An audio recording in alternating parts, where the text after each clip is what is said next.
네, 영상을 시청하시는 이제 시청자분들, 인플레이션이라는 말 많이 들어보셨을 겁니다. 그만큼 돈의 가치가 하락이 된다라고 보시면 좋을 것 같습니다. 우리나라뿐만 아니라 이제 전 세계적으로 일어나는 이제 상황이다라고 보시면 좋을 것 같은데요. 그로 인해서 이런 안전자산, 이런 부동산의 투자의 수요가 집중이 될 것으로 보여지고 있습니다. 우리나라뿐만 아니라 이제 전 세계적으로 이제 나타나는 이제 상황, 바로 이제 코로나 바이러스라든가 아니면은 여러 가지 뭐 기타 사항들, 이로 인해서 이런 안전자산이라는 부동산의 투자의 수요가 집중이 될 것으로 보여지고 있습니다. 그뿐만 아니라 이제 우리나라의 이제 대선이 이제 얼마 남지 않았죠. 이제 10일 안팎으로 이제 남았다라고 보시면 좋을 것 같고, 그 이후로도 이제 지방선거가 있습니다. 그로 인해서 이런 이제 대선이라든가 지방선거가 끝난다면은 이 부동산 공약들이 실천이 된다라고 가정이 됐을 때 많은 투자의 수요가 부동산에 역시 몰릴 것으로 보여지고 있습니다. 지금 이제 앞으로 투자를 계획하시는 분들의 경우는 정말 이번 기회가 조금 자산의 증식을 할 수가 있는 그런 기회로 다가오지 않을까 이렇게 생각이 되고 있습니다. 그래서 오늘 인플레이션 해지, 안전 자산 어디에 투자를 해야 될지, 그리고 지역적으로 봤을 때 어떤 지역에 투자를 했을 때 앞으로의 가치가 높고 본인의 자산 가치를 크게 늘릴 수가 있는지 오늘 강의를 통해서 알아보는 시간 갖도록 하겠습니다. 먼저 이제 강의를 한번 보시게 되면은 바로 이제 32조 토지 보상금이 풀린다라고 보시면 좋을 것 같습니다. 그만큼 이제 부동산 시장의 유동성이 그만큼 많아진다라고 보시면 될 것 같습니다. 그거에 맞춰서 이제 투자를 계획하시는 분들의 경우는 전략을 잘 짜셔야 되겠죠. 투자의 전략 어떻게 세워야 될지 보도 내용과 함께 세부적으로 알아보는 시간 갖도록 하겠고요. 그 다음에 알아봤으면 지역적으로 알아봐야 되겠죠. 두 번째로 봤을 때 입지가 모든 것을 설명할 수가 있는 지역, 어디? 바로 용산입니다. 용산 개발호재의 메카, 백화점이라고 할 만큼 개발호재가 상당히 풍부한 지역입니다. 그만큼 입지가 굉장히 좋은 지역 중에 한 곳인데요. 용산 안에서도 어떤 지역에 투자를 해야 되는지 두 번째로 알아보도록 하겠고요. 마지막 세 번째로 봤을 때 미래 가치는 높고 현재는 저평가되어 있는 지역, 바로 이제 서대문구에 위치한 홍제동이다라고 설명을 드릴 수가 있겠는데요. 그만큼 지금 현재 이제 저평가되어 있기 때문에 소액으로 접근하면서 앞으로의 가치, 미래 가치에 투자를 하실 수가 있는 그런 지역인데요. 이제 세 번째로 홍제동 어떤 메리트가 있는 지역인지 세 번째로 알아보도록 하겠습니다. 먼저 첫 번째로 32조 토지 보상금 풀릴 계획입니다. 앞으로 이제 그만큼 유동성이 상당히 부동산 시장 안에 풍부해진다라고 보시면 될 것 같은데요. 그에 따라서 이제 투자자분들은 투자의 전략을 잘 모색을 하셔야 되겠죠. 이제 먼저 보도 내용을 한번 보도록 하겠습니다. 얼어붙은 주택, 그다음에 토지 거래 이렇게 나와 있습니다. 현재 부동산 시장을 보게 되면은 이런 주택뿐만 아니라 이런 토지까지 이런 거래량 자체가 확 줄었습니다. 왜 줄었을까요? 그만큼 뭐 금리 인상이다, 아니면 주택 가격 그만큼 높아짐에 따라서, 아니면 대출 규제다, 이런 이제 여러 가지 기타 사항으로 인해서 부동산의 투자하기가 상당히 껄끄러운 시기다라고 보시면 좋을 것 같습니다. 그만큼 얼어붙었다라는 표현이 현재 이제 나오고 있다라고 보시면 될 것 같은데요. 근데 바로 32조 토지 보상금 자체가 풀리면 기폭제가 될까? 이게 의문형으로 이제 보도 내용이 나와 있습니다. 왜 의문형일까요? 그만큼 32조라는 돈이 부동산 시장으로 쏠릴 가능성이 높기 때문에, 우리가 이제 과거 사례로 봤을 때 1기 신도시라든가 2기 신도시 토지 보상금이 그때 당시에 약 50조 정도 풀렸습니다. 근데 이런 50조 가운데 안에서도 약 80%가 부동산으로 재투자로 이제 유입이 됐다라고 합니다. 근데 요번에 32조가 풀리면 어떻게 될까요? 다시 부동산으로 쏠릴 수밖에 없겠죠. 그로 인해서 기폭제, 이런 32조가 기폭제로 작용이 될 것이다라고 이렇게 설명을 하고 있다라고 보시면 될 것 같은데요. 우선 세부적으로 좀 보시면은 토지 이제 시장이죠. 소비 심리가 그만큼 줄어들었다 나와 있고요. 16개월 만에 기준치 아래로 뚝 떨어졌다. 그만큼 매수 심리가 뚝 떨어졌다라고 보시면 될 것 같습니다. 여기에 3기 신도시 토지 보상이 풀리면 부동산 가격 폭발 촉발할 수도 이제 그만큼 상승 여력이 있다라고 이제 보여지고 있습니다. 여기 그래프를 보시면 부동산 시장 소비 심리 추이라고 나와 있습니다. 초록색 그래프가 주택이고 파란색 그래프가 이제 그 토지다라고 보시면 될 것 같은데요. 2021년도 1월 달에 한번 보시면은 이제 지수가 굉장히 높았습니다. 142.8% 이렇게 되어 있는데요. 그만큼 이런 이제 지가 상승에 따라서 많은 분들이 이제 주택 시장 안으로 투자를 하고 있었다. 소비 심리가 그만큼 높았다라고 반증이 되고 있습니다.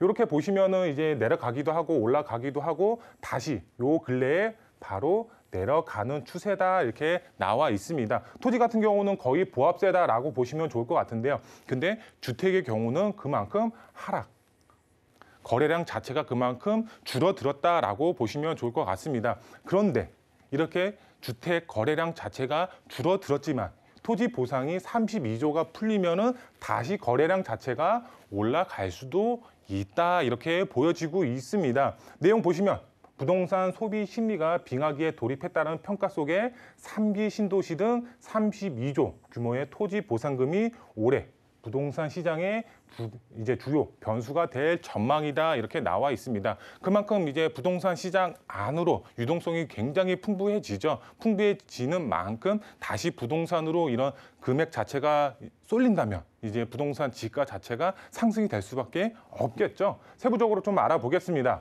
부동산 시장 관망세, 지금 관망세다라고 하고 있습니다. 왜 관망세일까요? 대선이 끝나고 바로 지방선거가 끝나면 투자 계획을 세우시는 분들이 굉장히 많이 있습니다.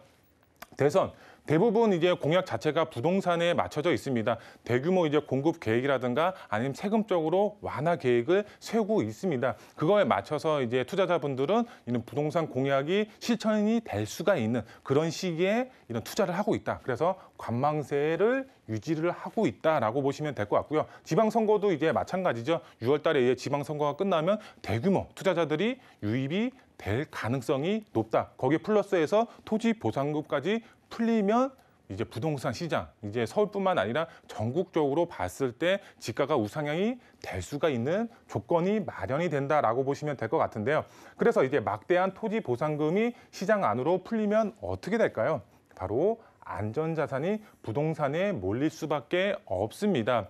우리가 뭐 일례로 이제 봤을 때 지금 뭐 우크라이나라든가 아니면 러시아 지금 뭐 이제 세계적인 이슈라고 할 수가 있죠. 그로 인해서 이제 뭐 주가가 이제 계속적으로 빠지고 있습니다. 이런 토지 보상금 자체가 주식으로 이제 들어갈까요? 그렇지 않죠. 이제 앞으로의 가치가 있는 안전 자산인 부동산으로 몰릴 수밖에 없습니다. 지가가 그만큼 부동산 지가 상승이 될 수밖에 없다라고 보시면 좋을 것 같습니다. 그러면은 이제 어떤 종목, 부동산 종목도 굉장히 많습니다. 토지도 있고, 뭐 주택도 있고, 아니면 상가도 있고, 여러 가지 이제 그 투자할 수가 있는 종목이 여러 가지가 있습니다. 서울시 부동산 투자 트렌드는 어떤 것일까요? 바로 재개발 예정지 투자다라고 보시면 될 것 같습니다.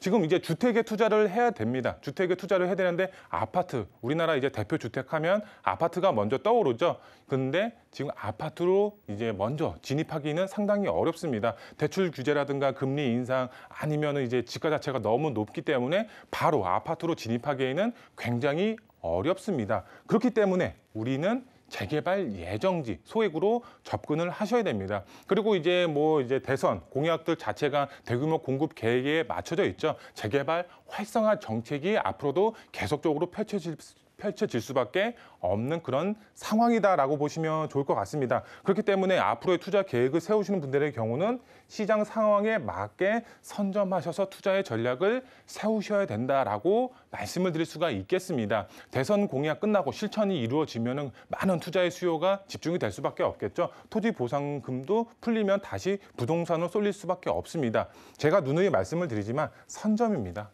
가격 자체가 오르기 전에 미리 선점하셔야지 지가 상승분에 대해서 큰 수익 보실 수가 있겠죠. 그리고 서울시 안에서 정말 재개발 활성화 방안에 맞춰서 이런 재개발 지역이 아파트로 변했을 때는 소액으로 접근해 놓고 나중에 아파트로 변했을 때는 그만큼 수익 자체가 일반 부동산에 비해서 정말 클 수밖에 없겠죠. 그렇기 때문에 서울시 안에서는 이제 재개발 종목, 이제 그 정비 사업에 투자의 방향을 세우셔야 된다라고 설명을 드릴 수가 있겠고요. 그럼 지역적으로 한번 알아보도록 하겠습니다. 입지가 모든 것을 설명할 수가 있는 지역, 바로 용산입니다. 입지가 그만큼 상당히 좋은 지역이다라고 보시면 될 것 같은데요. 우선 이제 오른쪽에 이제 지도를 한번 보시면 아시겠지만 정말 다양한 개발 호재가 있는 지역입니다. GTX 노선이라든가 뭐 신안산선, 그다음에 신분당선이라든가 이렇게 교통의 호재가 들어가고요. 자연 환경으로 봤을 때는 뭐 이제 민족공원이라든가 남산이라든가 한강이라든가 여러 가지 자연 환경이 뒷받침이 되는 지역이고, 서울역 북부 역세권 개발 아니면은 국제업무단지 개발 사업으로 인한 일자리 창출이 이제 몇십만 명 이상이 창출이 됩니다. 그만큼 이런 이제 대규모 개발 계획들이 용산에서 활발히 지금 이루어지고 있다라고 보시면 좋을 것 같습니다. 입지가 좋다라는 말은 그만큼 개발 호재가 상당히 많은 지역이다라고 보시면 될 것 같은데요. 이 서울의 중심에 위치를 하고 있고, 이 서울의 중심인 만큼 다양한 개발 호재가 있는 지역이 용산이다라고 보시면 좋을 것 같습니다. 투자의 3박자 모두 만족합니다. 최고의 입지 조건을 갖추고 있는 지역, 바로 용산입니다. 앞서서 말씀을 드렸지만 대규모로 일자리가 창출이 될 예정이고요. 자연 환경도 뒷받침이 되죠. 이런 이제 뭐 민족공원이라든가 남산이라든가 아니면 한강변에 속해 있다라든가 이렇게 자연 환경도 뒷받침이 되고요. 그다음에 최고의 교통 호재죠. 교통 호재가 있는 만큼 지가 상승 크게 이루어질 수가 있겠죠. 이런 대규모 호재를 받을 수가 있는 그런 지역에 투자를 하셔야 될 것 같고요. 그 다음 봤을 때 용산 주변 아파트 지가 굉장히 높죠. 그만큼 이런 재개발이 이루어졌을 때는 이런 키 맞추기가 이루어질 수가 있습니다. 용산 지가 아무리 이제 높다라고 하더라도 재개발 지역, 노밀집 지역의 경우 그만큼 높을까요? 아파트만큼 높지 않죠. 그만큼 이제 레버리지를 활용하면은 소액으로도 얼마든지 접근 가능하면서 나중에 재개발이 됐을 때에는 주변 아파트와 키 맞추기가 되면서 그만큼 큰 수익을 보실 수가 있다라고 보시면 될 것 같습니다. 높은 수익을 창출할 수가 있다라고 설명을 드릴 수가 있겠고요. 그러면 투자 지역, 용산 다 개발이 되는 것이 아니죠. 개발이 될 수가 있는 지역, 이런 대규모 개발 호재를 받아보면서 정말 재개발이 이루어질 수가 있는 지역 따로 있습니다. 그런 지역 저희와 함께 이제 상의하셔서 투자의 전략 세우시면 큰 수익 보실 수가 있다라고 설명을 드릴 수가 있겠고요. 그럼 마지막으로 이제 두 번째 지역 한번 보겠습니다. 미래 가치 높고 현재는 저평가되어 있는 홍제동 역세권을 좀 주목하시면 좋을 것 같습니다. 왜 그러냐? 지금 이제 지도상으로 봤을 때에도 이제 노후도 기준을 체크를 한 겁니다. 그만큼 빨간색으로 다 되어 있죠. 이렇게 빨간색으로 되어 있다라는 말은 그만큼 이런 이제 굉장히 노후가 되어 있다라고 보시면 좋을 것 같습니다. 서울 안에서 이렇게 노후가 되어 있는 지역은 상당히 드뭅니다. 정말 드물다라고 이제 말씀을 드릴 수가 있겠고요. 이쪽 지역의 경우는 교통의 호재까지 있죠. 바로 강북 횡단선 교통의 호재까지 들어가는 지역입니다. 교통의 호재가 들어가는 만큼 그만큼 지가 상승 크게 이루어질 수가 있겠죠. 저평가 끝판왕 바로 홍제동입니다. 강북 횡단선 교통의 호재가 들어가고요. 소액 접근 가능하면서 높은 시세 차이까지 받아보면서 재개발이 됐을 때는 아파트 입주권까지 동시에 노려볼 수가 있다라고 설명을 드릴 수가 있겠고요. 이쪽 지역의 경우는 3종 일반 주거 지역입니다.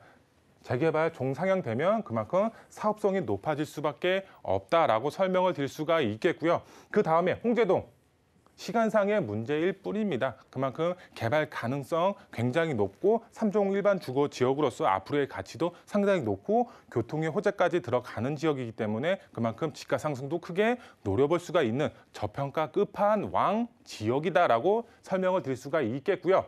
투자 포인트 세 가지로 좀 빠르게 정리를 해드리겠습니다. 부동산 지가는 어떻게 상승이 되죠? 바로 W 곡선으로 상승이 됩니다. 상승기가 있으면 당연히 하락기도 있겠죠. 지금 부동산 시장 보면은 어떤가요? 좀 하락기다라고 설명을 드릴 수가 있겠는데요. 우상향 곡선을 타려면 바로 지금이 투자 타임이다라고 설명을 드릴 수가 있겠습니다. 바로 이제 대선이라든가 아니면 토지 보상금 이제 풀리면은 우상향 곡선을 탈 수밖에 없습니다. 지금 하향 곡선일 때 지금 투자 타이밍이다라고 설명을 드릴 수가 있겠고요. 그러면 투자 종목은 어떤 거? 바로 재개발 예정지 투자가 정답이다라고 설명을 드릴 수가 있겠는데요. 그만큼 소액으로 아파트를 받을 수가 있는 유일한 유일한 투자처다라고 설명을 드릴 수가 있겠습니다. 지역적으로 봤을 때는 용산, 그다음에 홍제동에 승부를 거셔서 투자의 전략을 세우시면 진짜 정말 소액으로 접근하셔서 큰 이제 수익 보실 수가 있는 아파트 입주권 노려보실 수가 있는 그런 투자자분들이 되실 수가 있겠습니다.